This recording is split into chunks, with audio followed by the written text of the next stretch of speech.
Hello friends, ਮੇਰਾ ਨਾਮ ਹੈ ਸੁਖਪ੍ਰੀਤ ਕੌਰ ਤੇ ਮੈਂ ਤੁਹਾਨੂੰ ਸਾਇੰਸ ਪੜ੍ਹਾਵਾਂਗੀ। ਅੱਜ ਆਪਾਂ 10th ਕਲਾਸ ਦਾ ਇੱਕ ਚੈਪਟਰ ਸ਼ੁਰੂ ਕਰਨ ਜਾ ਰਹੇ ਹਾਂ ਜਿਸ ਦਾ ਨਾਮ ਹੈ ਲਾਈਟ, ਰਿਫਲੈਕਸ਼ਨ ਐਂਡ ਰਿਫਰੈਕਸ਼ਨ। ਲਾਈਟ ਆਪਣੀ ਜ਼ਿੰਦਗੀ ਦਾ ਆਧਾਰ ਹੈ। ਲਾਈਟ ਤੋਂ ਬਿਨਾਂ ਆਪਾਂ ਆਪਣੇ ਜੀਵਨ ਦੀ ਕਲਪਨਾ ਵੀ ਨਹੀਂ ਕਰ ਸਕਦੇ। ਧਰਤੀ ਦੇ ਉੱਪਰ ਜੋ ਮੇਨ ਸੋਰਸ ਆਫ ਲਾਈਟ ਹੈ ਉਹ ਹੈ ਸੂਰਜ। ਸੋ ਸੂਰਜ ਤੋਂ ਆਉਣ ਵਾਲੀ ਰੋਸ਼ਨੀ ਨੂੰ ਆਪਾਂ ਸਨਲਾਈਟ ਬੋਲਦੇ ਹਾਂ। ਸਨਲਾਈਟ ਦੀ ਵਰਤੋਂ ਕਰਕੇ ਹੀ ਜੋ ਹਰੇ ਪੇੜ ਪੌਦੇ ਨੇ ਉਹ ਆਪਣਾ ਖਾਣਾ ਤਿਆਰ ਕਰ ਸਕਦੇ ਹਨ ਤੇ ਜਿਸ ਕਿਰਿਆ ਨੂੰ ਆਪਾਂ ਕੀ ਬੋਲਦੇ ਹਾਂ, ਫੋਟੋਸਿੰਥੇਸਿਸ। ਸੂਰਜ ਦੀ ਰੋਸ਼ਨੀ ਦੀ ਵਰਤੋਂ ਕਰਕੇ ਹੀ ਆਪਾਂ ਆਪਣੇ ਆਲੇ ਦੁਆਲੇ ਮੌਜੂਦ ਚੀਜ਼ਾਂ ਨੂੰ ਦੇਖ ਪਾਉਂਦੇ ਹਾਂ। ਸੋ ਰਾਤ ਦੇ ਸਮੇਂ ਜਦੋਂ ਸੂਰਜ ਦੀ ਰੋਸ਼ਨੀ ਨਹੀਂ ਹੁੰਦੀ ਉਦੋਂ ਕੀ ਹੈ, ਆਪਾਂ ਨੂੰ ਆਰਟੀਫੀਸ਼ੀਅਲ ਸੋਰਸਸ ਆਫ ਲਾਈਟ ਦੀ ਕੀ ਹੈ ਵਰਤੋਂ ਕਰਨੀ ਪੈਂਦੀ ਹੈ। ਹੁਣ ਸੋਰਸਸ ਆਫ ਲਾਈਟ ਦੋ ਤਰ੍ਹਾਂ ਦੇ ਨੇ, ਇੱਕ ਹੈ ਨੈਚੁਰਲ ਸੋਰਸਸ ਔਰ ਇੱਕ ਹੈ ਆਰਟੀਫੀਸ਼ੀਅਲ ਸੋਰਸਸ। ਨੈਚੁਰਲ ਸੋਰਸਸ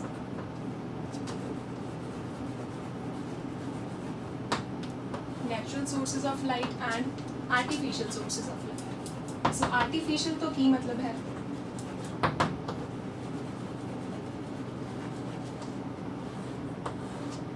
सो आर्टिफिशियल मतलब जो मनुख द्वारा बनाई गई हैं, मैन मेड भी आप बोल सकते हैं। नैचुरल का मतलब है जो अपनी कुदरत दे विच खुद ही मौजूद हैं। सो इन्हां दी एग्जांपल्स आप दे सकते हैं, सन, मून, इस तो इलावा ਲਾਈਟਨਿੰਗ ਜਿਸਨੂੰ ਕਿ ਆਪਾਂ ਬੋਲਦੇ ਹਾਂ ਬਿਜਲੀ ਦਾ ਚਮਕਣਾ, ਜਾਂ ਫਿਰ ਕੁਝ ਗਲੋਇੰਗ ਇਨਸੈਕਟਸ ਵੀ ਹਨ। ਗਲੋਇੰਗ ਇਨਸੈਕਟਸ ਦਾ ਮਤਲਬ ਜੋ ਲਾਈਟ ਨੂੰ ਕੀ ਹੈ ਗਲੋ ਕਰਦੇ ਹਨ, ਲਾਈਟ ਨੂੰ ਪੈਦਾ ਕਰਦੇ ਹਨ, ਜਿਵੇਂ ਕਿ ਜੁਗਨੂ। ਸੋ ਜੁਗਨੂ ਕੀ ਹੈ, ਉਹ ਵੀ ਕੀ ਹੈ ਇੱਕ ਐਗਜ਼ਾਮਪਲ ਹੈ ਨੈਚੁਰਲ ਸੋਰਸ।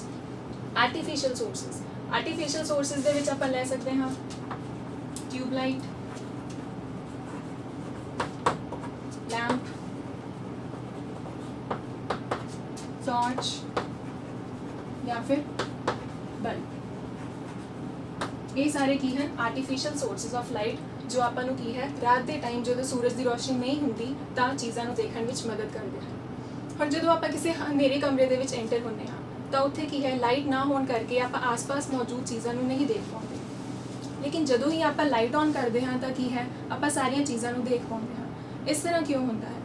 ਅਸਲ ਵਿੱਚ ਜਦੋਂ ਵੀ ਆਪਾਂ ਲਾਈਟ ਔਨ ਕਰਦੇ ਹਾਂ ਤਾਂ ਲਾਈਟ ਕੀ ਹੈ ਕਿਸੇ ਆਬਜੈਕਟ ਦੇ ਉੱਪਰ ਜਾ ਕੇ ਗਿਰਦੀ ਹੈ। ਸੋ ਉਹ ਆਬਜੈਕਟ ਆਪਣੇ ਉੱਪਰ ਗਿਰਨ ਵਾਲੀ ਲਾਈਟ ਨੂੰ ਕੀ ਹੈ ਰਿਫਲੈਕਟ ਕਰਦਾ ਹੈ। ਹੁਣ ਇੱਥੇ ਰਿਫਲੈਕਸ਼ਨ ਜਾਂ ਰਿਫਲੈਕਟ ਕਰਨ ਦਾ ਕੀ ਮਤਲਬ ਹੈ? ਸੋ ਰਿਫਲੈਕਟ ਕਰਨ ਦਾ ਮਤਲਬ ਹੈ ਕਿ ਬਾਊਂਸਿੰਗ ਬੈਕ ਆਫ ਲਾਈਟ, ਕਿ ਜੋ ਉਹਦੇ ਉੱਪਰ ਲਾਈਟ ਆ ਕੇ ਗਿਰ ਰਹੀ ਹੈ ਉਹਨੂੰ ਕੀ ਹੈ ਕਰਦਾ ਹੈ, ਬਾਹਰ ਵੱਲ ਬਾਊਂਸ ਕਰਦਾ ਹੈ। ਜਿਸ ਤਰ੍ਹਾਂ ਆਪਾਂ ਇੱਕ ਬਾਲ ਲਈਏ ਔਰ ਬਾਲ ਨੂੰ ਲੈ ਕੇ ਆਪਾਂ ਬਾਲ ਦੇ ਨਾਲ ਸਟ੍ਰਾਈਕ ਕਰਵਾਈਏ ਤਾਂ ਉਹ ਬਾਲ ਕੀ ਹੈ ਬਾਊਂਸ ਹੋ ਕੇ ਦੁਬਾਰਾ ਵਾਪਸ ਆਏਗੀ। ਉਸੇ ਤਰ੍ਹਾਂ ਜਦੋਂ ਲਾਈਟ ਕਿਸੇ ਚੀਜ਼ ਦੇ ਉੱਪਰ ਜਾ ਕੇ ਗਿਰਦੀ ਹੈ ਤਾਂ ਉਹ ਚੀਜ਼ ਕੀ ਹੈ ਉਸਨੂੰ ਉਸੇ ਤਰ੍ਹਾਂ ਬਾਊਂਸ ਕਰਦੀ ਹੈ ਬਾਹਰ ਵੱਲ। ਸੋ ਉਹ ਰਿਫਲੈਕਟਡ ਲਾਈਟ ਜਦੋਂ ਆਪਣੀਆਂ ਅੱਖਾਂ ਵਿੱਚ ਆ ਕੇ ਪਹੁੰਚਦੀ ਹੈ ਤਾਂ ਆਪਾਂ ਉਸ ਚੀਜ਼ ਨੂੰ ਦੇਖ ਪਾਉਂਦੇ ਹਾਂ। ਹੁਣ ਜਿਸ ਤਰ੍ਹਾਂ ਮੇਰੇ ਹੱਥ ਵਿੱਚ ਚੌਕ ਪਕੜਿਆ ਹੋਇਆ ਹੈ, ਇਹ ਚੌਕ ਕੀ ਹੈ ਮੈਨੂੰ ਦਿਖਾਈ ਦੇ ਰਿਹਾ ਹੈ। ਇਹ ਕਿਸ ਤਰ੍ਹਾਂ ਦਿਖਾਈ ਦੇ ਰਿਹਾ ਹੈ? ਕਿਉਂਕਿ ਇਸ ਕਮਰੇ ਦੇ ਵਿੱਚ ਲਾਈਟ ਮੌਜੂਦ ਹੈ। ਸੋ ਉਹ ਲਾਈਟ ਕੀ ਹੈ ਇਸ ਚੌਕ ਦੇ ਉੱਪਰ ਆ ਕੇ ਗਿਰ ਰਹੀ ਹੈ। ਸੋ ਇਹ ਚੌਕ ਕੀ ਹੈ ਉਸ ਲਾਈਟ ਨੂੰ ਰਿਫਲੈਕਟ ਕਰ ਰਿਹਾ ਹੈ। ਉਹ ਰਿਫਲੈਕਟਡ ਲਾਈਟ ਮੇਰੀਆਂ ਅੱਖਾਂ ਤੱਕ ਪਹੁੰਚ ਰਹੀ ਹੈ, ਇਸੇ ਵਜ੍ਹਾ ਕਰਕੇ ਕੀ ਹੈ ਮੈਂ ਇਸ ਚੌਕ ਨੂੰ ਦੇਖ ਪਾ ਰਹੀ ਹਾਂ। ਸੋ ਲਾਈਟ ਦੇ ਨਾਲ ਜੁੜੀਆਂ ਹੋਈਆਂ ਕੁਦਰਤ ਦੇ ਵਿੱਚ ਹੋਰ ਬਹੁਤ ਸਾਰੇ ਫਿਨੋਮੇਨਾਜ਼ ਨੇ ਜਿਨ੍ਹਾਂ ਨੂੰ ਆਪਾਂ ਡਿਸਕਸ ਕਰ ਸਕਦੇ ਹਾਂ। ਕੁਝ ਦੇ ਮੈਂ ਨਾਮ ਲੈਣਾ ਚਾਹਾਂਗੀ, ਜਿਵੇਂ ਇੱਕ ਤਾਂ ਹੈ ਮਿਰਰ ਦੇ ਵਿੱਚ ਆਪਣੀ ਖੁਦ ਦੀ ਇਮੇਜ ਨੂੰ ਦੇਖਣਾ।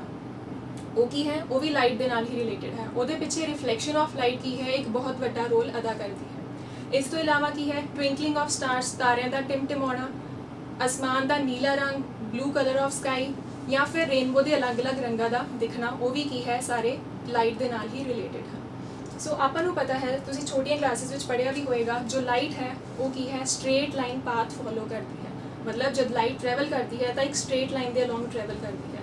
ਸੋ ਜਦੋਂ ਹੁਣ ਆਪਾਂ ਡਾਇਗਰਾਮਸ ਬਣਾਵਾਂਗੇ ਉਸ ਡਾਇਗਰਾਮਸ ਦੇ ਵਿੱਚ ਸਟ੍ਰੇਟ ਲਾਈਨ ਵਾਲੀ ਪ੍ਰੋਪਰਟੀ ਨੂੰ ਕਿਸ ਤਰ੍ਹਾਂ ਇੰਡੀਕੇਟ ਕਰਾਂਗੇ, ਇੱਕ ਰੇ ਆਫ ਲਾਈਟ ਦੇ ਨਾਲ। ਸੋ ਇਸ ਚੈਪਟਰ ਦੇ ਵਿੱਚ ਆਪਾਂ ਕੀ ਹੈ ਮੇਨਲੀ ਰਿਫਲੈਕਸ਼ਨ ਔਰ ਰਿਫਰੈਕਸ਼ਨ ਦੇ ਬਾਰੇ ਪੜ੍ਹਨਾ ਹੈ।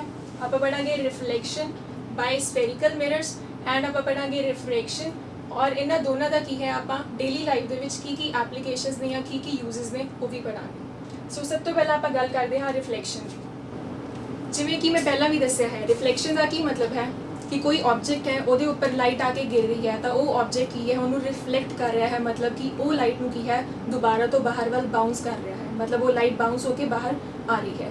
ਉਸ ਫਿਨੋਮੀਨਨ ਨੂੰ ਆਪਾਂ ਕੀ ਬੋਲਦੇ ਹਾਂ, ਰਿਫਲੈਕਸ਼ਨ ਆਫ ਲਾਈਟ। ਮਤਲਬ ਸਿੰਪਲ ਜੀ ਭਾਸ਼ਾ ਵਿੱਚ ਅਗਰ ਦੱਸਣਾ ਹੋਵੇ the bouncing back of light from the surface of object, ਉਸ ਨੂੰ ਆਪਾਂ ਬੋਲਦੇ ਹਾਂ reflection.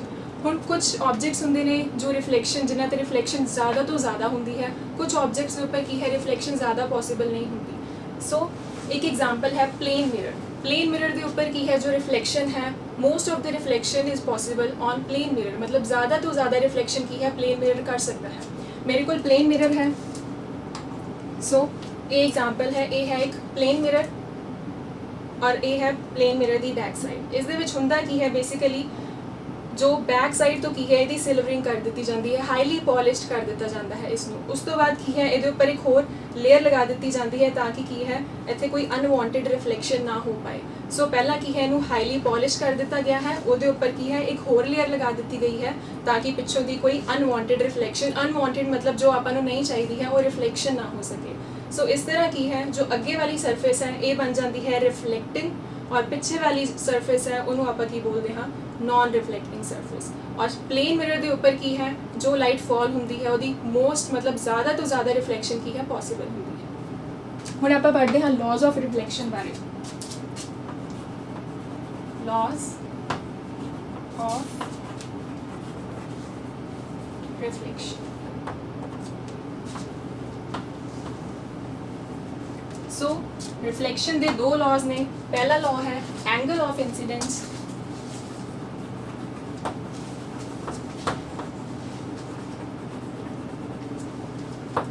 is equal to angle of reflection. So angle of incidence equal to angle of reflection। आप देखते हैं कि angle of incidence की है और angle of reflection की है। सो मैं इत्थे एक डायग्राम बनाने जा रही हाँ। सब तो पहले तो मैं इहदे विच एक प्लेन मिरर शो कर रही हाँ। प्लेन मिरर जो ये सरफेस है जिथे मैं शो कर रही हाँ, दिस इज इसका मतलब की है पिछों की है इनू पेंट कर दिता गया है। सो आ वाली सरफेस की है रिफ्लेक्टिंग सरफेस और ए वाली सरफेस की है non reflecting surface, M M dash.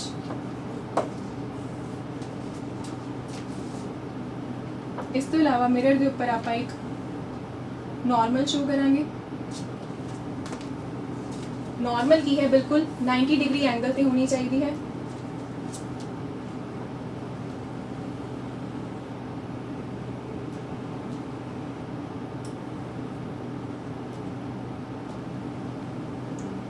सो हुण आपां गल करते हैं एंगल ऑफ इंसीडेंस और एंगल ऑफ रिफ्लेक्शन की। हुण की है पहले एक रे ऑफ लाइट आपां शो करांगे जो इंसीडेंट हो रही है अपॉन द मिरर। सो आपां इहनूं नाम दे दिंदे हां ओ, नॉर्मल नूं नाम दे दिंदे हां एन ओ एन, और ए रे बिकॉज ए की है इंसीडेंट हो रही है, गिर रही है इस मिरर के उपर, तो इहदी एरो आपां इस इधर वाल शो करांगे और इहदा नाम है इंसीडेंट रे। सो हुण जब प्लेन मिरर ते एक रे ऑफ लाइट गिर रही है तो उहदे नाल की होएगी, उहदी रिफ्लेक्शन होएगी। सो ए रे की है बाहर वाल रिफ्लेक्ट होएगी और इस रे दी एरो आप इस तरह शो करेंगे क्योंकि ए रे की है बाहर वाल जा रही है मिरर तो, और इस रे का नाम है रिफ्लेक्टेड रे।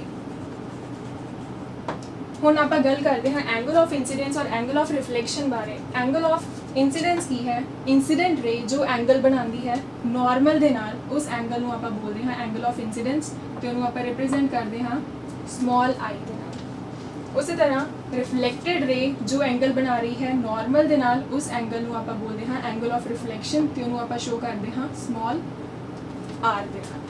सो इस तरह पहला लॉ की कह रहा है angle of incidence is equal to angle of reflection. So ये दो एंगल्स की होंगे बराबर होंगे। दूसरा लॉ है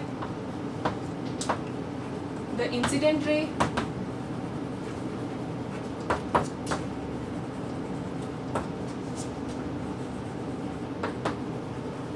the normal to the mirror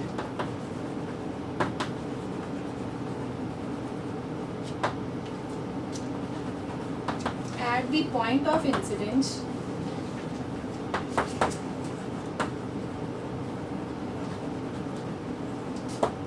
and reflected ray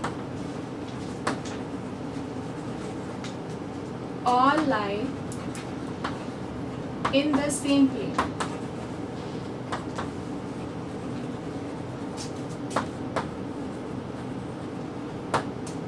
So हम सेकेंड लॉ का की मतलब है द इंसिडेंट रे मतलब इस रे की गल कर रहे हैं the normal to the mirror at the point of incidence मतलब जो मिरर के ऊपर नॉर्मल ड्रॉ किया गया है किस पॉइंट पे at the point of incidence मतलब जिथे इंसिडेंट रे फॉल हो रही है and the reflected ray all lie in the same plane मतलब कि इंसिडेंट रे नॉर्मल और रिफ्लेक्टेड रे एक ही ने ਤਿੰਨੋਂ ਇੱਕ ਪਲੇਨ ਦੇ ਵਿੱਚ ਹੀ ਲਾਈ ਕਰਨੀਆਂ ਚਾਹੀਦੀਆਂ ਨੇ ਇਹਦਾ ਕੀ ਮਤਲਬ ਹੈ ਹੁਣ ਇਸ ਟਾਈਮ ਆਪਣਾ ਪਲੇਨ ਕੀ ਹੈ ਇਹ ਗ੍ਰੀਨ ਬੋਰਡ ਹੈ ਸੋ ਤਿੰਨੋਂ ਰੇਸ ਕੀ ਹੈ ਇਹਦੇ ਉੱਪਰ ਹੀ ਡਰਾ ਕੀਤੀਆਂ ਹਨ ਤਾਂ ਹੀ ਕੀ ਹੈ ਆਪਣਾ ਜੋ ਇਹ ਵਾਲਾ ਲਾਅ ਹੈ ਉਹ ਹੀ ਸੈਟੀਸਫਾਈ ਹੋ ਸਕੇਗਾ ਹੁਣ ਪਲੇਨ ਦਾ ਮਤਲਬ ਹੈ 2 ਡਾਈਮੈਂਸ਼ਨ ਹੁਣ ਜਿਵੇਂ ਬੋਰਡ ਕੀ ਹੈ 2 ਡਾਈਮੈਂਸ਼ਨਲ ਚੀਜ਼ ਹੈ ਮਤਲਬ ਲੈਂਥ ਐਂਡ ਬ੍ਰੈਡਥ ਇਹਦੀਆਂ ਦੋ ਹੀ ਡਾਈਮੈਂਸ਼ਨਸ ਨੇ ਸੋ ਪਲੇਨ ਦਾ ਕੀ ਮਤਲਬ ਹੈ ਕੋਈ 2 ਡਾਈਮੈਂਸ਼ਨਲ ਆਪਾਂ ਚੀਜ਼ ਦੀ ਗੱਲ ਕਰ ਰਹੇ ਹਾਂ ਸੋ ਅਗਰ ਆਪਾਂ ਇਦਾਂ ਸੋਚੀਏ ਕਿ ਇਨਸੀਡੈਂਟ ਰੇ ਕੀ ਹੈ ਇਸ ਪਲੇਨ ਦੇ ਵਿੱਚ ਨਹੀਂ ਹੈ ਕਿਸੇ ਹੋਰ ਪਲੇਨ ਤੋਂ ਇਹਦੇ ਉੱਪਰ ਫਾਲ ਕਰ ਰਹੀ ਹੈ ਮੰਨ ਲਓ ਕਿ ਇਸ ਤਰ੍ਹਾਂ ਇਨਸੀਡੈਂਟ ਰੇ ਦੇ ਉੱਪਰ ਕੀ ਹੈ ਫਾਲ ਕਰਵਾ ਰਹੇ ਹਾਂ ਆਪਾਂ ਦੈਨ ਉਸ ਕੇਸ ਦੇ ਵਿੱਚ ਜੋ ਐਂਗਲ ਆਫ ਇਨਸੀਡੈਂਸ ਨਾਰਮਲ ਦੇ ਨਾਲ ਬਣੇਗਾ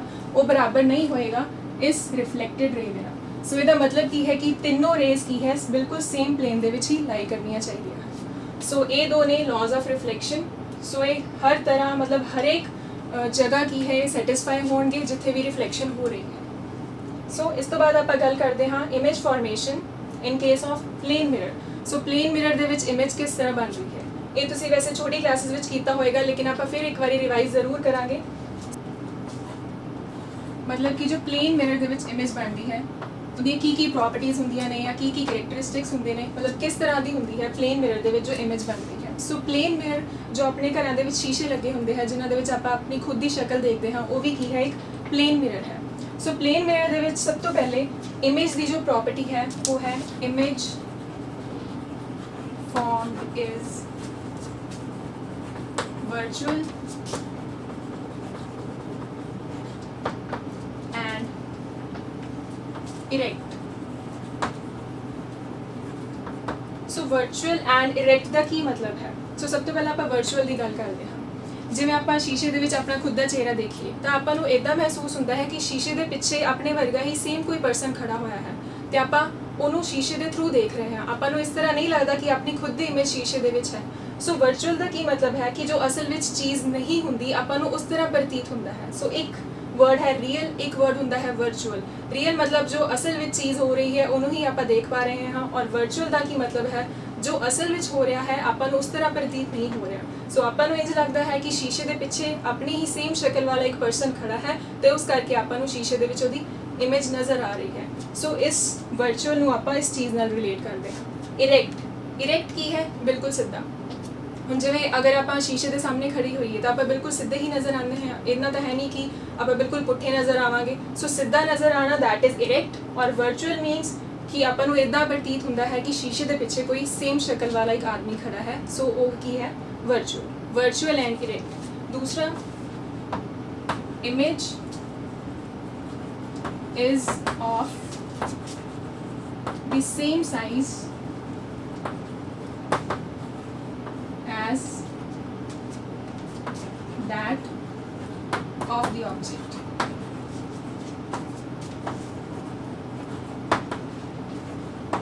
सो इस प्रॉपर्टी का की मतलब है जो इमेज बन रही है वो सेम साइज ਦੀ ਬਣਦੀ ਹੈ ਜਿੰਨਾ ਕਿ ਆਬਜੈਕਟ ਹੁੰਦਾ ਹੈ ਜਿਸ ਤਰ੍ਹਾਂ ਸ਼ੀਸ਼ੇ ਦੇ ਵਿੱਚ ਆਪਾਂ ਨੂੰ ਆਪਣੀ ਸ਼ਕਲ ਉਨੀ ਹੀ ਨਜ਼ਰ ਆਉਂਦੀ ਹੈ ਜਿੰਨੀ ਆਪਣੀ ਅਸਲ ਦੇ ਵਿੱਚ ਹੁੰਦੀ ਹੈ so image is of same size as that of the object third is image is formed as far behind the mirror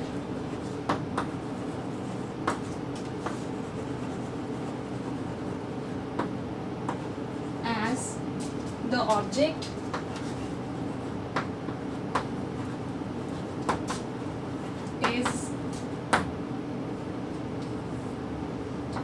is in front of it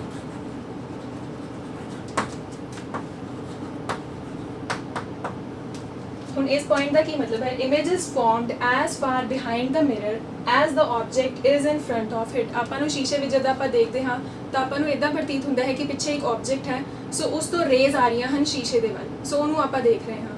ਸੋ ਜੋ ਆਪਾਂ ਨੂੰ ਫੀਲ ਹੁੰਦਾ ਹੈ ਕਿ ਪਿੱਛੇ ਇੱਕ ਆਬਜੈਕਟ ਹੈ, ਉਹ ਕਿੰਨੀ ਦੂਰੀ ਤੇ ਆਪਾਂ ਨੂੰ ਫੀਲ ਹੋ ਰਿਹਾ ਹੈ, ਜਿੰਨੀ ਦੂਰੀ ਤੇ ਆਪਾਂ ਸ਼ੀਸ਼ੇ ਦੇ ਅੱਗੇ ਖੜੇ ਹੋਏ ਹਾਂ। ਸੋ ਜੋ ਆਪਾਂ ਨੂੰ ਇਮੇਜ ਫੀਲ ਹੋ ਰਹੀ ਹੈ ਕਿ ਸ਼ੀਸ਼ੇ ਵਿੱਚ ਬਣ ਰਹੀ ਹੈ, ਕਿੰਨੀ ਪਿੱਛੇ ਬਣ ਰਹੀ ਹੁੰਦੀ ਹੈ ਜਿੰਨੇ ਕਿ ਅੱਗੇ ਆਪਾਂ ਮਿਰਰ ਤੋਂ ਖੜੇ ਹੁੰਦੇ ਹਾਂ। ਸੋ ਦੈਟ ਇਜ਼ ਵਾਈ ਆਪਾਂ ਬੋਲਦੇ ਹਾਂ mirror is formed as far behind the mirror as the object is in front of it. And last से फोर्थ प्रॉपर्टी है image formed is laterally inverted.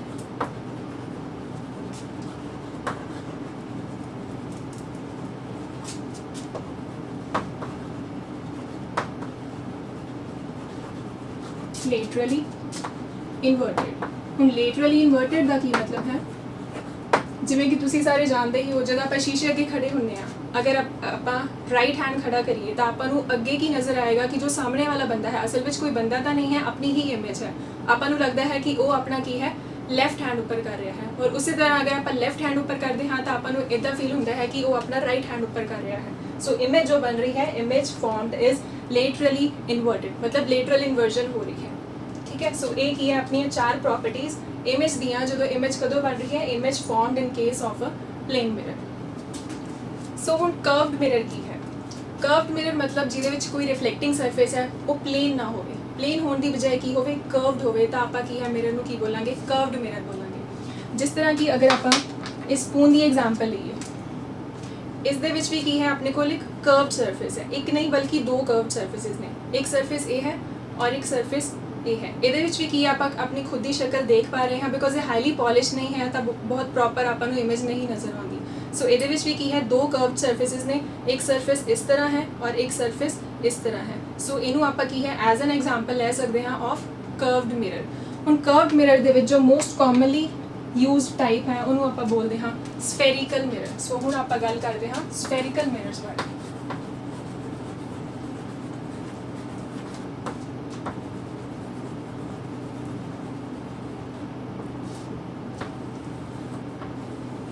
ਸਫੈਰੀਕਲ mirrors. ਹੁਣ ਸਫੈਰੀਕਲ ਮਿਰਰਸ ਕੀ ਹੈ, ਜਿਹਦੇ ਵਿੱਚ ਜੋ ਰਿਫਲੈਕਟਿੰਗ ਸਰਫੇਸ ਹੈ, ਜਿੱਥੋਂ ਰਿਫਲੈਕਸ਼ਨ ਹੋਣੀ ਹੈ ਉਹ ਪਲੇਨ ਨਹੀਂ ਹੁੰਦੀ, ਪਲੇਨ ਦੀ ਜਗ੍ਹਾ ਉਹ ਕੀ ਹੋਵੇ ਸਫੈਰੀਕਲ ਹੋਵੇ। ਸੋ ਸਫੈਰੀਕਲ ਮਿਰਰ, ਇਹਦੀ ਅਗਰ ਆਪਾਂ ਐਗਜ਼ਾਮਪਲ ਲੈਣੀ ਹੋਵੇ ਆਪਾਂ ਇਹਨੂੰ ਇਸ ਤਰ੍ਹਾਂ ਕਹਿ ਸਕਦੇ ਹਾਂ ਕਿ ਸਫੈਰੀਕਲ ਮਿਰਰ ਕੀ ਹੈ, ਇੱਕ ਸਫੀਅਰ ਦੇ ਵਿੱਚੋਂ ਇੱਕ ਛੋਟਾ ਜਿਹਾ ਪਾਰਟ ਕੱਟ ਕਰ ਲਈਏ ਤਾਂ ਆਪਣੇ ਕੋਲ ਜਿਹੜਾ ਇੱਕ ਹਿੱਸਾ ਆਏਗਾ, ਜੋ ਪੋਰਸ਼ਨ ਆਏਗਾ, ਉਹਨੂੰ ਆਪਾਂ ਬੋਲਦੇ ਹਾਂ ਸਫੈਰੀਕਲ ਮਿਰਰ। ਸੋ ਅਗਰ ਆਪਾਂ ਐਗਜ਼ਾਮਪਲ ਲਈਏ ਇੱਕ ਰਾਊਂਡ ਬਾਟਮ ਫਲਾਸਕ, ਤੁਹਾਨੂੰ ਪਤਾ ਹੋਏਗਾ ਕੈਮਿਸਟਰੀ ਲੈਬ ਦੇ ਵਿੱਚ ਆਪਾਂ ਯੂਜ਼ ਕਰਦੇ ਹਾਂ ਰਾਊਂਡ ਬਾਟਮ ਫਲਾਸਕ, ਉਹਦੀ ਸ਼ੇਪ ਕਿਸ ਤਰ੍ਹਾਂ ਹੁੰਦੀ ਹੈ?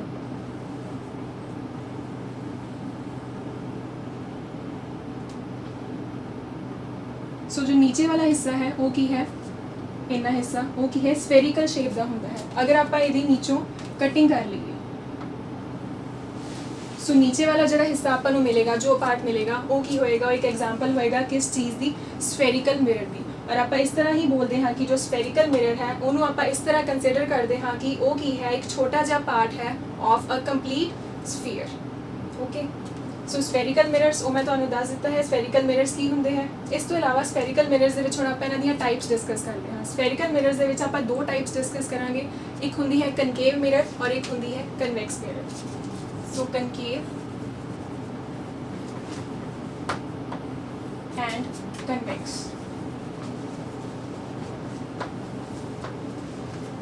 So मान लो ये अपने को एक spherical mirror है। ਹੁਣ ਆਪਾਂ ਨੂੰ ਇੱਕ ਸਰਫੇਸ ਕੀ ਹੈ ਇਹਦੀ ਪੇਂਟ ਕਰਨੀ ਹੈ। ਸੋ ਪੇਂਟ ਕਰਨ ਦੇ ਨਾਲ ਜੋ ਦੂਸਰੀ ਸਰਫੇਸ ਹੋਏਗੀ ਉਹ ਕੀ ਹੋ ਜਾਏਗੀ ਰਿਫਲੈਕਟਿੰਗ ਹੋ ਜਾਏਗੀ, ਔਰ ਜਿੱਥੋਂ ਆਪਾਂ ਪੇਂਟ ਕੀਤਾ ਹੋਇਆ ਹੈ ਉਹ ਸਰਫੇਸ ਕੀ ਹੋ ਜਾਏਗੀ ਨਾਨ ਰਿਫਲੈਕਟਿੰਗ ਹੋ ਜਾਏਗੀ। ਸੋ ਅਗਰ ਆਪਾਂ ਇਸ ਕੇਸ ਵਿੱਚ ਪੇਂਟ ਇਸ ਜਗ੍ਹਾ ਤੋਂ ਕਰੀਏ, इस सरफेस में ਆਪਾਂ पेंट कर दिए ਤਾਂ जो ये वाली सरफेस है अंदर वाली सरफेस है ये की हो जाएगी रिफ्लेक्टिंग हो जाएगी। सो इस मिरर ਨੂੰ ਆਪਾਂ ਕੀ ਬੋਲਾਂਗੇ ਕਨਕੇਵ मिरर। सो ये एग्जांपल है कनकेव मिरर ਦੀ। ਉਸੇ ਤਰ੍ਹਾਂ अगर ਆਪਾਂ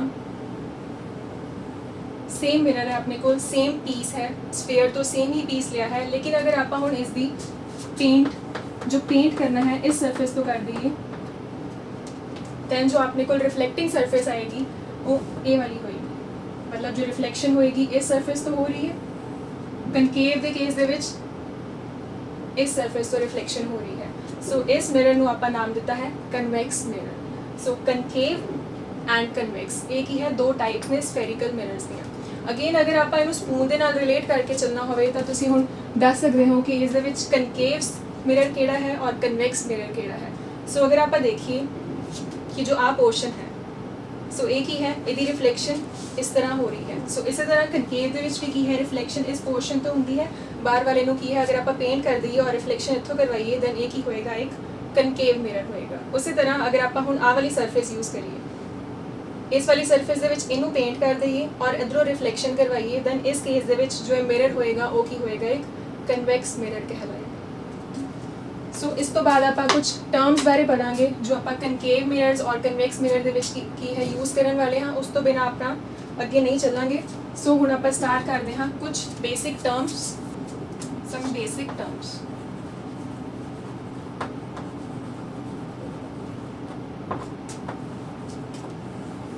ਸਭ ਤੋਂ ਪਹਿਲੀ ਟਰਮ ਜੋ ਆਪਾਂ ਪੜਾਂਗੇ ਉਹ ਹੈ ਪੂਲ। ਸੋ ਇਹਦੇ ਲਈ ਮੈਨੂੰ ਡਾਇਗਰਾਮ ਡਰਾ ਕਰਨੀ ਪਏਗੀ। ਸੋ पहले मैं एग्जांपल ले रही हूँ कनकेव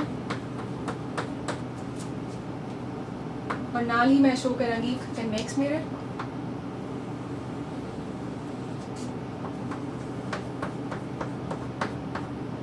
सो ये है अपने कोल कनकेव मिरर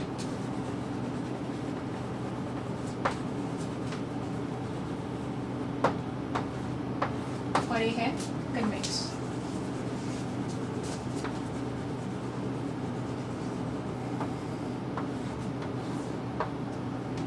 सब तो पहले पोल की है जो अपने को पूरी रिफ्लेक्टिंग सरफेस है। इस पूरी रिफ्लेक्टिंग सरफेस का जो सेंटर होएगा उस सेंटर ਨੂੰ ਆਪਾਂ ਕੀ ਨਾਮ ਦਿੱਤਾ ਹੈ, पोल। सो ਇੱਥੇ ਕੀ ਹੈ, ਇੱਕ ਪੁਆਇੰਟ ਹੈ ਜਿਹਨੂੰ ਆਪਾਂ P ਦੇ ਨਾਲ ਰਿਪਰੈਜ਼ੈਂਟ ਕਰਦੇ ਹਾਂ। ਸੋ ਪੂਰੀ ਰਿਫਲੈਕਟਿੰਗ ਸਰਫੇਸ ਉਸ ਦੇ ਉੱਪਰ ਕੀ ਹੋਏਗਾ, ਜੋ ਸੈਂਟਰ ਹੋਏਗਾ ਪੂਰੀ ਰਿਫਲੈਕਟਿੰਗ ਸਰਫੇਸ ਦਾ, ਉਸ ਨੂੰ ਆਪਾਂ ਨਾਮ ਦਿੱਤਾ ਹੈ पोल ਤੇ ਇਹਨੂੰ ਆਪਾਂ ਰਿਪਰੈਜ਼ੈਂਟ ਕਰਦੇ ਹਾਂ ਕੈਪੀਟਲ P ਦੇ ਨਾਲ। ਇਸੇ ਤਰ੍ਹਾਂ ਅਗਰ ਕਨਵੈਕਸ ਮਿਰਰ ਦੇ ਵਿੱਚ ਸ਼ੋ ਕਰਨਾ ਹੋਵੇ पोल ਨੂੰ, ये पूरी रिफ्लैक्टिंग सरफेस है। इस पूरी रिफ्लैक्टिंग सरफेस के ऊपर जो है सेंट्रल पॉइंट होएगा उसको आप फिर तो की मार्क करांगे पोल, कैपिटल P। पोल तो बाद आप चलते हाँ centre of curvature, centre of curvature. So centre of curvature की है ਆਪਾਂ ਜਿਵੇਂ ਪਹਿਲੇ ਹੀ ਮੈਂ ਦੱਸਿਆ ਹੈ ਕਿ ਜੋ ਇਹ ਮਿਰਰ ਹੈ ਉਹ ਕੀ ਹੈ, ਆਪਾਂ ਇੱਕ ਪੂਰੇ ਸਫੀਅਰ ਦੇ ਵਿੱਚੋਂ ਇੱਕ ਪਾਰਟ ਕੱਟ ਕੀਤਾ ਹੈ। ਸੋ ਉਹ ਜੋ ਪੂਰਾ ਸਫੀਅਰ ਹੈ ਉਹਦਾ ਇੱਕ ਕੋਈ ਸੈਂਟਰ ਹੋਏਗਾ। ਸੋ ਉਸ ਸੈਂਟਰ ਨੂੰ ਹੀ ਆਪਾਂ ਕੀ ਨਾਮ ਦਿੰਦੇ ਹਾਂ, ਸੈਂਟਰ ਆਫ ਕਰਵੇਚਰ। ਮੰਨ ਲਓ ਕਿ ਆ ਜੋ ਪਾਰਟ ਹੈ ਇੱਕ ਕੋਈ ਇੱਥੇ ਇੱਕ ਪੂਰਾ ਸਫੀਅਰ ਪ੍ਰੈਜ਼ੈਂਟ ਸੀਗਾ, ਉਹਦੇ ਵਿੱਚੋਂ ਆਪਾਂ ਇਹ ਪਾਰਟ ਹਿੱਸਾ ਕੱਟ ਕਰ ਲਿਆ ਹੈ। ਸੋ ਉਸ ਪੂਰੇ ਸਫੀਅਰ ਦਾ ਜੋ ਸੈਂਟਰ ਹੈ ਉਸ ਨੂੰ ਆਪਾਂ ਕੀ ਬੋਲ ਰਹੇ ਹਾਂ, C, ਸੈਂਟਰ ਆਫ ਕਰਵੇਚਰ। ਇਸੇ ਤਰ੍ਹਾਂ इस केस ਦੇ ਵਿੱਚ जो सेंटर ऑफ कर्वेचर आएगा किधर आएगा, बिकॉज ਇਹ ਹਿੱਸਾ ਹੈ ਆਪਾਂ ਇਹ ਪੂਰੇ ਸਫੀਅਰ ਤੋਂ ਕੀ ਹੈ ਕੱਟ ਕੀਤਾ ਹੈ।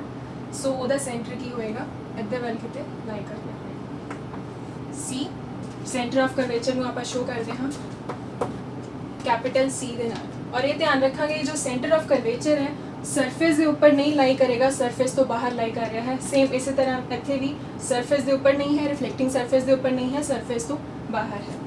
प्लस एक और चीज़ ध्यान दीजिए, जो सेंटर ऑफ कर्वेचर है कनकेव मिरर ਦੇ ਵਿੱਚ ਉਹ ਕੀ ਹੈ, इन फ्रंट ऑफ द मिरर है। बिकॉज ये रिफ्लैक्टिंग सरफेस है सो ਇਹਨੂੰ ਆਪਾਂ फ्रंट बोल रहे हैं। सो ये फ्रंट ਦੇ ਵਿੱਚ प्रेजेंट है। इस केस ਦੇ ਵਿੱਚ जो रिफ्लैक्टिंग सरफेस है ਆ ਵਾਲੀ ਜਿਹਨੂੰ मैं शेड नहीं ਕੀਤਾ ਹੋਇਆ, लेकिन इस केस ਵਿੱਚ ਜਿਹੜਾ सेंटर ऑफ कर्वेचर है ਉਹ बिहाइंड द मिरर प्रेजेंट है। सो ਇਹ ਦੋ ਚੀਜ਼ਾਂ ਦਾ ਆਪਾਂ ਖਿਆਲ ਰੱਖਾਂਗੇ। ਫਿਰ ਗੱਲ ਆਉਂਦੀ ਹੈ ਸੈਂਟਰ ਤੋਂ ਬਾਅਦ radius of curvature.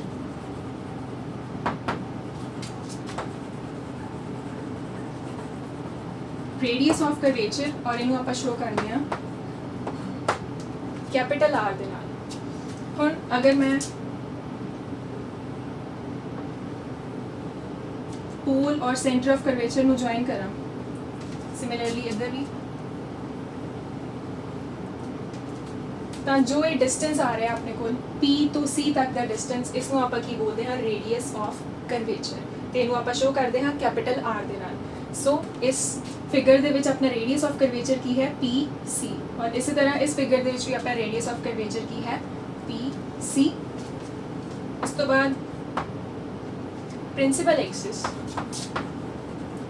Principal axis ਹੁਣ ਪ੍ਰਿੰਸੀਪਲ ਐਕਸਿਸ ਕੀ ਹੈ? ਜੋ ਲਾਈਨ ਜੁਆਇਨ ਕਰ ਰਹੀ ਹੈ ਪੋਲ ਨੂੰ ਸੈਂਟਰ ਆਫ ਕਰਵੇਚਰ ਦੇ ਨਾਲ, ਉਸ ਲਾਈਨ ਨੂੰ ਆਪਾਂ ਕੀ ਨਾਮ ਦਿੱਤਾ ਹੈ? Principal Axis. ਸੋ ਇਸ ਕੇਸ ਦੇ ਵਿੱਚ ਮੈਂ ਪਹਿਲਾਂ ਹੀ ਕੀ ਹੈ ਪ੍ਰਿੰਸੀਪਲ ਐਕਸਿਸ ਡਰਾ ਕਰਤੀ ਹੈ। P ਔਰ C ਕਰਨ ਵਾਲੀ ਲਾਈਨ ਦਾ ਕੀ ਨਾਮ ਹੈ? Principal Axis. ਸਿਮਿਲਰਲੀ ਕਨਵੈਕਸ ਦੇ ਕੇਸ ਵਿੱਚ ਵੀ ਕੀ ਹੈ? P ਔਰ C ਨੂੰ ਜੁਆਇਨ ਕਰਨ ਵਾਲੀ ਲਾਈਨ ਦਾ ਕੀ ਨਾਮ ਹੈ? Principal Axis. ਹੁਣ ਆਪਾਂ ਗੱਲ ਕਰੀਏ ਪ੍ਰਿੰਸੀਪਲ ਫੋਕਸ ਦੀ।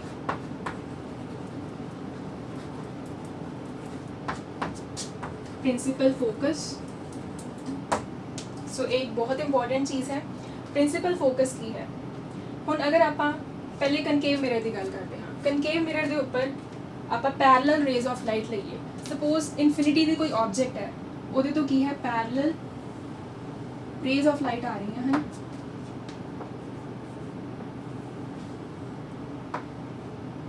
ਸੋ ਇਹਨੂੰ ਡਾਟਡ ਸ਼ੋ ਕਰਨ ਦਾ ਹੀ ਮਤਲਬ ਹੈ ਕਿ ਇਨਫਿਨਿਟੀ ਤੋਂ ਰੇਜ਼ ਆ ਰਹੀਆਂ ਹਨ। ਸੋ ਇਹ ਜੋ ਰੇਜ਼ ਨੇ ਉਹ ਕੀ ਹੈ? ਇੱਕ ਪੁਆਇੰਟ ਤੇ ਜਾ ਕੇ ਕੀ ਹੈ? ਆਫਟਰ ਰਿਫਲੈਕਸ਼ਨ ਕਨਵਰਜ ਹੁੰਦੀਆਂ ਨੇ, ਆਪਸ ਵਿੱਚ ਮਿਲਦੀਆਂ ਨੇ, ਇੰਟਰਸੈਕਟ ਹੁੰਦੀਆਂ ਨੇ। ਸੋ ਉਸ ਪੁਆਇੰਟ ਨੂੰ ਆਪਾਂ ਕੀ ਬੋਲਦੇ ਹਾਂ? Principal focus. ਔਰ ਅਗਰ ਮੈਂ ਹੁਣ ਰਿਫਲੈਕਸ਼ਨ ਸ਼ੋ ਕਰਨੀ ਹੋਵੇ, ਰਿਫਲੈਕਸ਼ਨ ਹੋਏਗੀ ਇਸ ਤਰ੍ਹਾਂ। ਉਸੇ ਤਰ੍ਹਾਂ ਜੋ ਆ ਰਹੀ ਹੈ ਉਹ ਵੀ ਕੀ ਹੈ? ਆਫਟਰ ਰਿਫਲੈਕਸ਼ਨ ਫਰॉम द मिरर पास करेगी फ्रॉम द प्रिंसिपल फोकस। सो आप ਹੁਣ ਐਰੋ ਕਿੱਧਰ ਸ਼ੋ ਕਰਾਂਗੇ? ਰੇ ਆਫ ਲਾਈਟ ਆਈ, ਰਿਫਲੈਕਟ ਹੋਈ ਔਰ ਇੱਧਰ ਵੱਲ ਐਰੋ। ਉਸੇ ਤਰ੍ਹਾਂ ਰੇ ਆਫ ਲਾਈਟ ਆ ਰਹੀ ਹੈ, ਆਫਟਰ ਰਿਫਲੈਕਸ਼ਨ ਇੱਧਰ ਵੱਲ ਜਾਏਗੀ। ਸੋ ਐਰੋ ਇਸ ਤਰ੍ਹਾਂ। ਸੋ ਜਿਸ ਪੁਆਇੰਟ ਤੇ ਜਾ ਕੇ ਉਹ ਮੀਟ ਕਰ ਰਹੀਆਂ ਹਨ ਜਾਂ ਇੰਟਰਸੈਕਟ ਹੋ ਰਹੀਆਂ ਹਨ, ਉਸ ਪੁਆਇੰਟ ਨੂੰ ਆਪਾਂ ਨਾਮ ਦਿੱਤਾ ਹੈ ਕੈਪੀਟਲ F। ਸੋ ਇਹ ਹੈ ਪ੍ਰਿੰਸੀਪਲ ਫੋਕਸ। ਮਤਲਬ ਕਿ ਇੱਕ ਮਿਰਰ ਦੇ ਉੱਪਰ ਮਲਟੀਪਲ ਨੰਬਰ ਮਤਲਬ ਬਹੁਤ ਸਾਰੀਆਂ ਪੈਰਲਲ ਰੇਜ਼ ਜਦ ਫਾਲ ਕਰਨਗੀਆਂ, ਸਾਰੀਆਂ ਦੀਆਂ ਸਾਰੀਆਂ ਰੇਜ਼ ਰਿਫਲੈਕਸ਼ਨ ਤੋਂ ਬਾਅਦ ਇੱਕ ਪੁਆਇੰਟ ਤੋਂ ਨਿਕਲ ਕੇ ਜਾਣਗੀਆਂ। ਉਸ ਪੁਆਇੰਟ ਨੂੰ ਆਪਾਂ ਕੀ ਨਾਮ ਦਿੱਤਾ ਹੈ? Principal focus. ਔਰ ਇਹਨੂੰ ਆਪਾਂ ਲਿਖਦੇ ਹਾਂ ਕੈਪੀਟਲ F ਦੇ ਨਾਲ। ਉਸੇ ਤਰ੍ਹਾਂ ਹੁਣ ਅਗਰ ਕਨਵੈਕਸ ਮਿਰਰ ਦੇ ਵਿੱਚ ਸ਼ੋ ਕਰਨਾ ਹੋਵੇ, ਕਨਵੈਕਸ ਮਿਰਰ ਦੇ ਵਿੱਚ ਕੀ ਹੈ? ਇਹਦੇ ਵਿੱਚ ਵੀ ਆਪਾਂ ਰੇਜ਼ ਲਵਾਂਗੇ parallel rays coming from infinity, parallel ray। so ਇਹ ਡਾਇਰੈਕਸ਼ਨ ਇਸ ਤਰ੍ਹਾਂ। ਸੋ ਇਸ ਦੇ ਵਿੱਚ ਪ੍ਰਿੰਸੀਪਲ ਫੋਕਸ ਨੂੰ ਆਪਾਂ ਕਿੱਦਾਂ ਡਿਫਾਈਨ ਕਰ ਸਕਦੇ ਹਾਂ? ਜੋ ਹੁਣ ਇਹਨਾਂ ਰੇਜ਼ ਦੀ ਰਿਫਲੈਕਸ਼ਨ ਹੋਏਗੀ। ਇੱਕ ਗੱਲ ਹੋਰ, ਅਗਰ ਕੋਈ ਰੇ ਆਫ ਲਾਈਟ ਇਸ ਤਰ੍ਹਾਂ ਪਾਸ ਹੋ ਰਹੀ ਹੈ ਕਿ ਉਹ ਸੈਂਟਰ ਆਫ ਕਰਵੇਚਰ ਦੇ ਵਿੱਚੋਂ ਨਿਕਲ ਰਹੀ ਹੈ, ਦੈਨ ਉਹ ਰੇ ਕੀ ਹੈ? ਵਾਪਸ ਕੀ ਹੈ? ਰਿਫਲੈਕਟ ਹੋ ਜਾਂਦੀ ਹੈ ਉਸੇ ਡਾਇਰੈਕਸ਼ਨ ਦੇ ਵਿੱਚ। ਸੋ ਆਪਾਂ ਇਹਨੂੰ ਇਸ ਤਰ੍ਹਾਂ ਸ਼ੋ ਕਰਾਂਗੇ, ਕਿਉਂਕਿ ਇਹਦੀ ਗੱਲ ਆਪਾਂ ਬਾਅਦ ਦੇ ਵਿੱਚ ਵੀ ਕਰਾਂਗੇ ਕਿ ਜਦ ਕੋਈ ਰੇ ਆਫ ਲਾਈਟ ਇਸ ਡਾਇਰੈਕਸ਼ਨ ਦੇ ਵਿੱਚ ਜਾ ਰਹੀ ਹੈ, ਮਤਲਬ ਉਸ ਡਾਇਰੈਕਸ਼ਨ ਦੇ ਵਿੱਚ ਜਿੱਥੇ ਆਪਣਾ ਸੈਂਟਰ ਆਫ ਕਰਵੇਚਰ ਪ੍ਰੈਜ਼ੈਂਟ ਹੈ, ਤਾਂ ਉਹ ਰੇ ਆਫ ਲਾਈਟ ਕੀ ਹੈ? 90 ਡਿਗਰੀ ਦੇ ਐਂਗਲ ਦੇ ਉੱਪਰ ਮਿਰਰ ਦੇ ਉੱਪਰ ਫਾਲ ਕਰ ਰਹੀ ਹੁੰਦੀ ਹੈ। ਜਿਵੇਂ ਕਿ ਆਪਾਂ ਪਹਿਲਾਂ ਹੀ ਪੜ੍ਹਿਆ ਹੈ ਕਿ ਜਦੋਂ 90 ਡਿਗਰੀ ਦੇ ਉੱਪਰ ਕਿਸੇ ਮਿਰਰ ਦੇ ਉੱਪਰ ਕੋਈ ਲਾਈਟ ਫਾਲ ਕਰਦੀ ਹੈ ਤਾਂ ਵਾਪਸ ਉਸੇ ਦਿਸ਼ਾ ਦੇ ਵਿੱਚ ਵਾਪਸ ਚਲੀ ਜਾਂਦੀ ਹੈ। ਸੋ ਆਪਾਂ ਕੀ ਹੈ ਇਹਨੂੰ ਇਸ ਤਰ੍ਹਾਂ ਸ਼ੋ ਕਰਾਂਗੇ। ਹੁਣ ਬਾਕੀ ਦੀਆਂ ਰੇਜ਼ ਕੀ ਹੈ?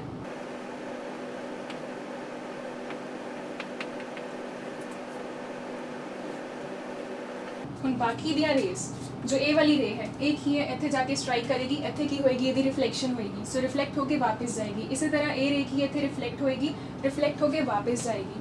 ਸੋ ਇੱਥੇ ਇਮੇਜ ਨਹੀਂ ਬਣ ਰਹੀ ਹੈ।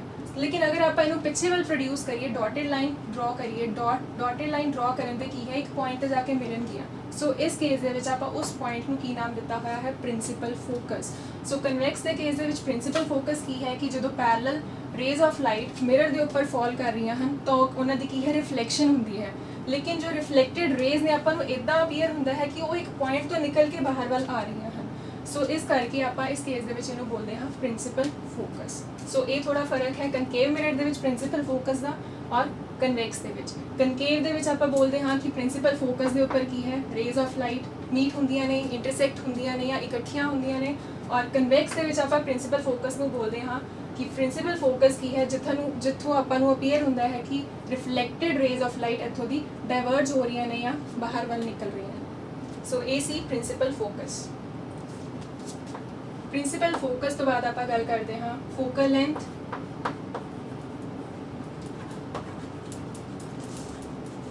ਫੋਕਲ ਲੈਂਥ ਔਰ ਇਹਨੂੰ ਆਪਾਂ ਰਿਪਰੈਜ਼ੈਂਟ ਕਰਦੇ ਹਾਂ ਸਮਾਲ f ਦੇ ਨਾਲ। ਹੁਣ ਤੁਸੀਂ ਖੁਦ ਵੀ ਦੱਸ ਸਕਦੇ ਹੋ ਫੋਕਲ ਲੈਂਥ ਦਾ ਕੀ ਮਤਲਬ ਹੋਏਗਾ। ਫੋਕਲ ਲੈਂਥ ਕੀ ਹੈ? ਡਿਸਟੈਂਸ ਹੈ ਫੋਕਸ ਤੋਂ ਲੈ ਕੇ ਪੋਲ ਤੱਕ ਦਾ। ਸੋ ਪੋਲ ਤੋਂ ਲੈ ਕੇ ਜੋ ਫੋਕਸ ਤੱਕ ਦਾ ਡਿਸਟੈਂਸ ਹੈ ਉਹਨੂੰ ਆਪਾਂ ਕੀ ਬੋਲਦੇ ਹਾਂ? Focal length. ਔਰ ਉਹਨੂੰ ਆਪਾਂ ਸ਼ੋ ਕਰਦੇ ਹਾਂ ਸਮਾਲ f ਦੇ ਨਾਲ। ਉਸੇ ਤਰ੍ਹਾਂ ਕਨਵੈਕਸ ਦੇ ਕੇਸ ਦੇ ਵਿੱਚ ਵੀ ਕੀ ਹੋਏਗਾ? ਪੋਲ ਤੋਂ ਲੈ ਕੇ ਫੋਕਸ ਤੱਕ ਦੇ ਡਿਸਟੈਂਸ ਨੂੰ ਆਪਾਂ ਕੀ ਬੋਲਦੇ ਹਾਂ, small f। So that is the focal length of concave mirror ਔਰ the convex mirror. So last ਦੇ ਵਿੱਚ ਆਪਾਂ ਗੱਲ ਕਰੀਏ ਅਪਰਚਰ ਦੀ।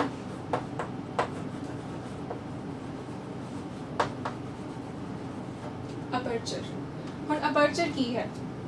ਸੋ ਅਗਰ ਇਹਨੂੰ ਨਾਮ ਦੇਣਾ ਹੋਵੇ ਰਿਫਲੈਕਟਿੰਗ ਸਰਫੇਸ ਨੂੰ MN, ਸੋ ਅਪਰਚਰ ਕੀ ਹੋਏਗਾ? ਇਹ ਜੋ ਪੂਰੀ ਰਿਫਲੈਕਟਿੰਗ ਸਰਫੇਸ ਹੈ ਇਹਦਾ ਕੀ ਹੈ, ਕੁਝ ਡਾਇਆਮੀਟਰ ਹੋਏਗਾ। ਡਾਇਆਮੀਟਰ ਮਤਲਬ ਅਗਰ ਆਪਾਂ ਇਹਦੇ ਇੱਕ ਪੁਆਇੰਟ ਤੋਂ ਦੂਸਰੇ ਪੁਆਇੰਟ ਤੱਕ ਇਹਨੂੰ ਜੁਆਇਨ ਕਰ ਦਈਏ ਤਾਂ ਜੁਆਇਨ ਕਰਨ ਦੇ ਨਾਲ ਆਪਣੇ ਕੋਲ ਜੋ ਇੱਕ ਸਟ੍ਰੇਟ ਲਾਈਨ ਡਿਸਟੈਂਸ ਆਏਗਾ ਉਹਨੂੰ ਆਪਾਂ ਕੀ ਬੋਲਦੇ ਹਾਂ, ਅਪਰਚਰ। ਸੋ ਇਸ ਵਿੱਚ ਅਪਰਚਰ ਹੈ ਆਪਣੇ ਕੋਲ ਇਹ straight line distance. Then MN ਇਹਨੂੰ ਆਪਾਂ ਬੋਲਾਂਗੇ ਅਪਰਚਰ ਆਫ ਦ ਕਨਕੇਵ ਮਿਰਰ। ਉਸੇ ਤਰ੍ਹਾਂ ਕਨਵੈਕਸ ਦੇ ਵਿੱਚ ਵੀ MN, ਔਰ ਅਗਰ ਆਪਾਂ MN ਨੂੰ ਸਟ੍ਰੇਟਲੀ ਜੁਆਇਨ ਕਰ ਦਈਏ ਦੈਨ ਆਪਣੇ ਕੋਲ ਜੋ ਸਟ੍ਰੇਟ ਲਾਈਨ ਡਿਸਟੈਂਸ ਆ ਰਿਹਾ ਹੈ ਉਹਨੂੰ ਆਪਾਂ ਕੀ ਬੋਲਾਂਗੇ, ਅਪਰਚਰ ਆਫ ਦ ਮਿਰਰ।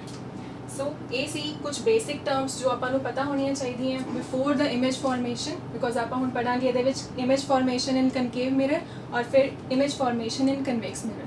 ਸੋ ਉਸ ਤੋਂ ਪਹਿਲੇ ਇਹ ਸਾਰੀਆਂ ਟਰਮਸ ਦਾ ਪਤਾ ਹੋਣਾ ਬਹੁਤ ਜ਼ਰੂਰੀ ਸੀ। ਇਸ ਤੋਂ ਇਲਾਵਾ ਆਪਣੇ ਕੋਲ ਇੱਕ ਰਿਲੇਸ਼ਨਸ਼ਿਪ ਹੈ between R and F। So for very small apertures ਮਤਲਬ ਆਪਾਂ ਇਦਾਂ ਦਾ ਮਿਰਰ ਲੈ ਰਹੇ ਹਾਂ ਜਿਹਦੇ ਵਿੱਚ ਅਪਰਚਰ ਦੀ ਵੈਲਿਊ ਕੀ ਹੈ, ਬਹੁਤ ਜ਼ਿਆਦਾ ਵੱਡੀ ਨਹੀਂ ਹੈ, ਛੋਟੀ ਹੀ ਵੈਲਿਊ ਹੈ। ਦੈਨ ਉਦੋਂ ਕੀ ਹੈ, for small ਅਪਰਚਰਸ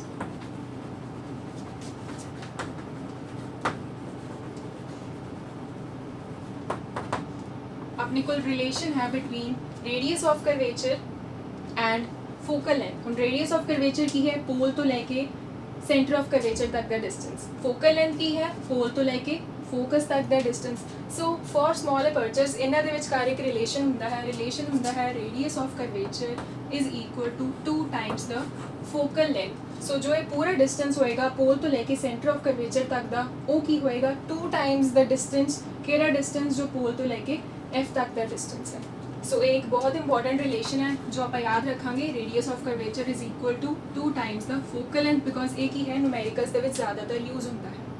so radius of curvature given ਹੋਏਗਾ ਜਾਂ ਫੋਕਲ ਲੈਂਥ ਗਿਵਨ ਹੋਏਗੀ, ਬਿਕੋਜ਼ ਅਗਰ ਰੇਡੀਅਸ ਆਫ ਕਰਵੇਚਰ ਆਪਾਂ ਕੈਲਕੂਲੇਟ ਕਰਨਾ ਹੈ, ਫੋਕਲ ਲੈਂਥ ਗਿਵਨ ਹੈ, ਦੈਨ ਆਪਾਂ ਕੀ ਕਰਾਂਗੇ, 2 ਟਾਈਮਸ ਦਾ ਫੋਕਲ ਲੈਂਥ ਆਪਾਂ ਨੂੰ ਕੀ ਮਿਲ ਜਾਏਗਾ, ਰੇਡੀਅਸ ਆਫ ਕਰਵੇਚਰ। ਉਸੇ ਤਰ੍ਹਾਂ ਅਗਰ ਰੇਡੀਅਸ ਆਫ ਕਰਵੇਚਰ ਗਿਵਨ ਹੈ, ਫੋਕਲ ਲੈਂਥ ਕੈਲਕੂਲੇਟ ਕਰਨੀ ਹੈ, ਦੈਨ ਆਪਾਂ ਕੀ ਕਰਾਂਗੇ, 1/2 Times the radius of curvature ਆਪਾਂ ਨੂੰ ਕੀ ਮਿਲ ਜਾਏਗਾ, ਫੋਕਲ ਲੈਂਥ। ਸੋ ਇਹ ਹੈ ਰਿਲੇਸ਼ਨ ਬਿਟਵੀਨ ਥੀਸ। ਸੋ ਅਗਰ ਆਪਾਂ ਇੱਕ ਨੂਮੈਰੀਕਲ ਕਰਨਾ ਚਾਹੀਏ, ਨੂਮੈਰੀਕਲ ਬਹੁਤ ਈਜ਼ੀ ਜਿਹਾ ਨੂਮੈਰੀਕਲ ਕੀ ਹੈ, ਨੂਮੈਰੀਕਲ ਕਿ the radius of curvature of a mirror, ਕੋਈ ਮਿਰਰ ਲੈ ਸਕਦੇ ਹਾਂ। ਕਈ ਵਾਰ ਬੁੱਕਸ ਦੇ ਵਿੱਚ ਕੀ ਹੈ ਉਹ ਲਿਖ ਦਿੰਦੇ ਹੈ ਕਨਕੇਵ ਮਿਰਰ ਜਾਂ ਕਨਵੈਕਸ ਮਿਰਰ। ਸੋ ਇਹ ਪੜ੍ਹ ਕੇ ਆਪਾਂ ਕੀ ਹੈ ਕਨਫਿਊਜ਼ ਨਹੀਂ ਹੋਣਾ। ਸੋ ਕੋਈ ਵੀ ਮਿਰਰ ਹੋਵੇ ਰਿਲੇਸ਼ਨ ਕੀ ਹੈ, ਸੇਮ ਹੀ ਹੋਏਗਾ, R is equal to 2F। So radius of curvature ਆਪਾਂ ਨੂੰ ਗਿਵਨ ਹੈ, radius of curvature, if that is given 20 centimeters, and if we have to calculate the focal length,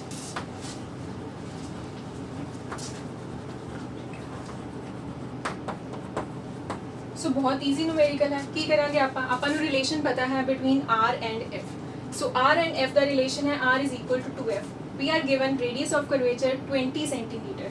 so R is given as 20 centimeter और F is equal to 1/2 times the radius of curvature from this relation। so अपने को focal length कितनी आ जाएगी 1/2 into 20। so after cancelling अपने को की आएगा 10 centimeter is the final answer। so focal length mirror ਦੀ ਕਿੰਨੀ ਹੋਏਗੀ 10 centimeter। okay so ਇਹ ਸੀ ਸਭ ਕੁਝ basic terms ਬਾਰੇ। ਅੱਜ ਲਈ ਇੰਨਾ ਹੀ। ਹੁਣ ਆਪਾਂ ਇੱਕ ਵਾਰ ਸਮਰਾਈਜ਼ ਕਰ ਲਈਏ ਕਿ ਆਪਾਂ ਅੱਜ ਕੀ ਕੀਤਾ ਹੈ। ਸੋ ਸਭ ਤੋਂ ਪਹਿਲੇ ਆਪਾਂ ਕੀ ਹੈ ਰਿਫਲੈਕਸ਼ਨ ਬਾਰੇ ਪੜਿਆ ਕਿ ਕਿਸੇ ਚੀਜ਼ ਨੂੰ ਆਪਾਂ ਕਿਉਂ ਦੇਖ ਪਾਉਂਦੇ ਹਾਂ। ਸੋ ਰਿਫਲੈਕਸ਼ਨ ਤੋਂ ਬਾਅਦ ਆਪਾਂ ਦੇਖਿਆ ਰਿਫਲੈਕਸ਼ਨ ਬਾਈ ਅ ਪਲੇਨ ਮਿਰਰ। ਰਿਫਲੈਕਸ਼ਨ ਬਾਈ ਅ ਪਲੇਨ ਮਿਰਰ ਤੋਂ ਬਾਅਦ ਆਪਾਂ ਪੜਿਆ ਇਮੇਜ ਫਾਰਮਡ ਇਨ ਅ ਪਲੇਨ ਮਿਰਰ ਕਿ ਉਹਦੀ ਕੀ ਕੈਰੈਕਟਰਿਸਟਿਕਸ ਹੁੰਦੀਆਂ ਹਨ। ਸੋ ਉਸ ਤੋਂ ਬਾਅਦ ਆਪਾਂ ਗਏ ਕਰਵਡ ਮਿਰਰਸ ਦੇ ਉੱਪਰ। ਕਰਵਡ ਮਿਰਰਸ ਦੇ ਵਿੱਚ ਮੈਂ ਤੁਹਾਨੂੰ ਸਪੂਨ ਦੀ ਐਗਜ਼ਾਮਪਲ ਦਿੱਤੀ। ਉਸ ਤੋਂ ਬਾਅਦ ਕਰਵਡ ਮਿਰਰ ਦੀ ਇੱਕ ਟਾਈਪ ਆਪਾਂ ਡਿਸਕਸ ਕੀਤੀ ਸਫੈਰੀਕਲ ਮਿਰਰਸ। ਸਫੈਰੀਕਲ ਮਿਰਰਸ ਦੇ ਵਿੱਚ ਆਪਾਂ ਡਿਫਰੈਂਟ ਬੇਸਿਕ ਟਰਮਸ ਪੜ੍ਹੀਆਂ ਦੋ ਮਿਰਰਸ ਦੀਆਂ, ਕਨਕੇਵ ਮਿਰਰ ਔਰ ਕਨਵੈਕਸ ਮਿਰਰ।